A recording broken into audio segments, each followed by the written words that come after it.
ಅಮೆರಿಕದಲ್ಲಿ ಪ್ರಧಾನಿ Modi global leader ತರ ಕಾಣಿಸ್ಕೊಳ್ತಿದ್ದಾರೆ ಅಂತ ಐಟಿ ಸೆಲ್ ಬೊಬ್ಬೆ ಹೊಡಿತಿರೋ ಹೊತ್ತಿನಲ್ಲಿ ಎಷ್ಟು ಅಕ್ರಮ ವಲಸಿಗರು ಭಾರತಕ್ಕೆ ಬಂದಿಳಿಯಲಿದ್ದಾರೆ. ಅಮೆರಿಕದಿಂದ ಭಾರತೀಯರನ್ನ ಕೈಕೋಳ ಮತ್ತು ಸಂಕೋಲೆಗಳಲ್ಲಿ ಹಿಂತಿರುಗಿಸ್ತಾ ಇರುವುದನ್ನ ವಿಪಕ್ಷ ಹೇಗೆ ವಿರೋಧಿಸಿದೆ?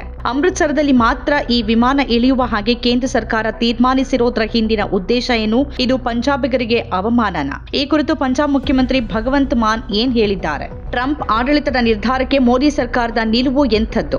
ಅಮೆರಿಕಕ್ಕೆ ಅಕ್ರಮವಾಗಿ ವಲಸೆ ಹೋಗಿರುವ ಭಾರತೀಯರನ್ನ ಕರೆತರ್ತಿರುವ ಎರಡನೇ ವಿಮಾನ ಅಮೃತಸರದಲ್ಲಿ ಶನಿವಾರ ಇಳಿಯಲಿದೆ ಅಂತ ವರದಿಯಾಗಿದೆ. ಶನಿವಾರ ರಾತ್ರಿ 10 ರಿಂದ 11 ಗಂಟೆ ನಡುವೆ ಪಂಜಾಬ್ನ ಅಮೃತಸರ ಅಂತಾರಾಷ್ಟ್ರೀಯ ವಿಮಾನ ನಿಲ್ದಾಣದಲ್ಲಿ ವಿಮಾನ ಇಳಿಯಲಿದೆ.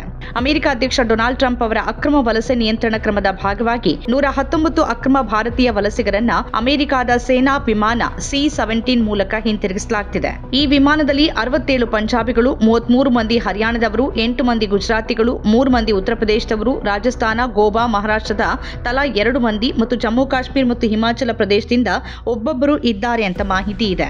ಈಗಾಗಲೇ ಅಮೆರಿಕದಿಂದ ಮೊದಲ ಹಂತದಲ್ಲಿ 104 ಭಾರತೀಯರನ್ನ ಕಳೆದ ವಾರ ಅಮೃತಸರಕ್ಕೆ ಕಳಿಸಲಾಗಿತ್ತು. ಅಕ್ರಮವಾಗಿ ವಿದೇಶಗಳಲ್ಲಿ ತಂಗಿರುವ ತಮ್ಮ ಜನರನ್ನ ನಾವು ಹಿಂತಿರುಗಿಸಿಕೊಳ್ಳೋಕೆ ಸಿದ್ಧ.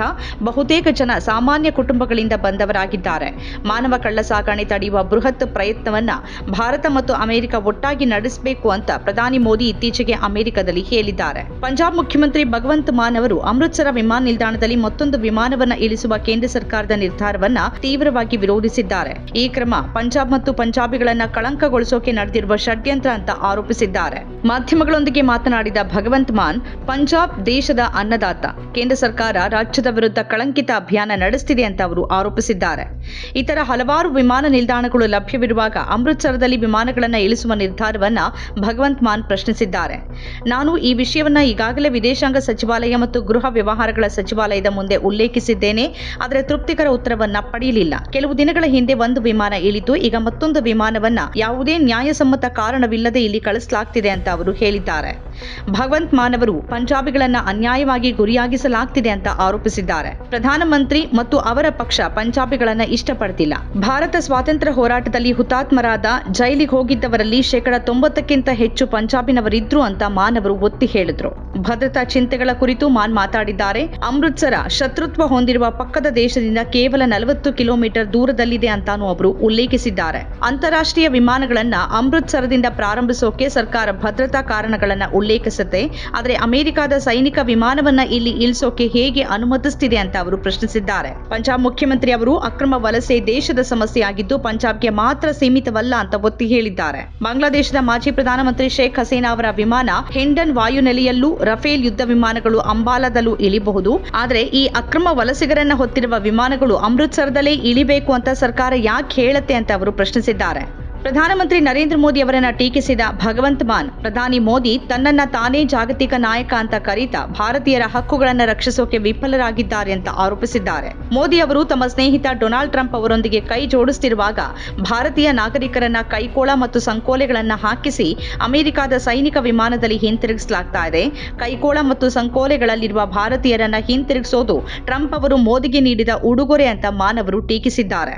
ಭಾರತ ಸರ್ಕಾರ ತಮ್ಮದೇ ವಿಮಾನವನ್ನ ಕಳಿಸಿ ಭಾರತೀಯರನ್ನ ಅವಮಾನಕ್ಕೆ ಒಳಪಡಿಸುವ ಬದಲು ಅವರನ್ನ ಗೌರವದಿಂದ ಹಿಂತಿರುಗಿಸಬೇಕಾಗಿತ್ತು. ಪಂಜಾಬಿಗಳು ಸದಾ ಕೇಂದ್ರದ ಹಿಂಜರಿದ ನೀತಿಗಳ ವಿರುದ್ಧ ನಿಂತಿದ್ದಾರೆ. ಅದಕ್ಕಾಗಿ ಬಿಜೆಪಿ ಅವರಿಗೆ ವಿರೋಧವನ್ನ ಹೊಂದಿದ್ದು ಅವರ ಚಿತ್ರವನ್ನ ಕಳಂಕಗೊಳಿಸೋಕೆ ಷಡ್ಯಂತ್ರಗಳನ್ನ ಮುಂದುವರಿಸುತ್ತಿದೆ ಅಂತಾನೂ ಹೇಳಿದ್ದಾರೆ.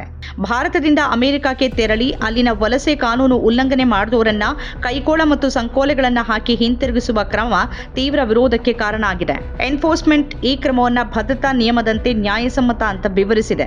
ಆದರೆ ವಿರೋಧ ಪಕ್ಷಗಳು ಮತ್ತು ಜನಸಾಮಾನ್ಯರು ಇದನ್ನ ಅಮಾನವೀಯ ಮತ್ತು ಅತಿರೇಕ ಅಂತ ಖಂಡಿಸಿದ್ದಾರೆ. ವಿದೇಶಾಂಗ ವ್ಯವಹಾರಗಳ ಸಚಿವ ಎಸ್ ಜೈಶಂಕರ್ ಅವರು ಸಂಸತ್ತಿನಲ್ಲಿ ಈ ಬಗ್ಗೆ ಪ್ರತಿಕ್ರಿಯೆ ನೀಡಿದ್ದು ಇದು ಸಾಮಾನ್ಯ ಪ್ರಕ್ರಿಯೆ ಅಂತ ಹೇಳಿದ್ರು. ಅಮೆರಿಕದ ವಲಸೆ ಕಾನೂನುಗಳು ಕಠಿಣಗೊಳ್ತಿರೋದ್ರಿಂದ ಭಾರತವು ತನ್ನ ಅಕ್ರಮ ವಲಸೆ ನಿಯಂತ್ರಣ ಕ್ರಮಗಳನ್ನು ಬಲಪಡಿಸೋಕೆ, ಗಡಿ ವ್ಯವಸ್ಥೆಯನ್ನ ಮತ್ತಷ್ಟು ಕಟ್ಟುನಿಟ್ಟಾಗಿಸೋಕೆ ಮತ್ತು ರಾಜತಾಂತ್ರಿಕ ಮಾತುಕತೆ ನಡೆಸೋಕೆ ಒತ್ತಡ ಅನುಭವಿಸ್ತಾ ಇದೆ. ನಮ್ಮ ಕಾರ್ಯಕ್ರಮಗಳನ್ನ ನೀವು ನೋಡ್ತಾ ಇದ್ರೆ ನಮ್ಮ ಚಾನೆಲ್ ಅನ್ನ ಸಬ್ಸ್ಕ್ರೈಬ್ ಮಾಡಿ, ಪಕ್ಕದ ಬೆಲ್ ಐಕಾನ್ ಒತ್ತಿ ನಮ್ಮನ್ನ ಬೆಂಬಲಿಸಿ.